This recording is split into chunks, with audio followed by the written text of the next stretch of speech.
हम सब ने ही बचपन से कभी न कभी जोधा अकबर के नाम पर हर बार कंट्रोवर्सी सुनी होगी और बॉलीवुड का तो काम ही है हर चीज को रंगीन बना देना ताकि लोगों को मसाला मिले और उस पर से हमारे टीवी सीरियल्स जो उसी मसाले का तड़का लगाते हैं। लेकिन अगर हम इन सब कहानियों को एक तरफ रख दें और इतिहास की असली जुबान सुने तो सच में कहानी उतनी ही अलग और सबसे खूबसूरत लगती है।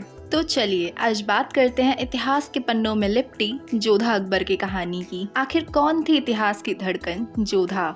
जोधा नहीं थी पर फिर भी जोधा थी। पता है कैसे? अकबर हिंदुस्तान का बेखौफ बादशाह और उसकी राजपूत नीति एक ऐसी सोची समझी कूटनीति थी जो टॉलरेंस, दोस्ताना रिश्ते और वैवाहिक संबंधों पर आधारित चलती थी। और इसी नीति के तहत 1562 में अकबर का संबंध आमेर के राजा भारमल से बना जब राजा भारमल की सबसे छोटी बेटी से अकबर ने विवाह किया। अब एक असली सवाल कि आखिरकार राजकुमारी थी कौन, जोधाबाई या हरकाबाई? इतिहास का सबसे भरोसेमंद रिकॉर्ड जैसे कि अबुल फजल की लिखी हुई आईने अकबरी में अकबर की हिंदू पत्नी का जिक्र हरकाबाई के रूप में मिलता है। हरकाबाई आमेर की राजकुमारी और राजा भारमल की छोटी बेटी और मुगल दरबार में उनका दर्जा था मल्लिकाए हिंद और मरियम उज़ ज़मानी का। उन्होंने 1569 में एक बेटे को जन्म दिया, सलीम, जो आगे चलकर जहांगीर के नाम से जाना गया। तो ये बिल्कुल मिथ है कि अकबर की वाइफ का नाम जोधाबाई था। तो फिर जोधाबाई थी कौन? तो चलिए सपनों की दुनिया से बाहर निकलते हैं और जोधाबाई की कहानी पढ़ते हैं,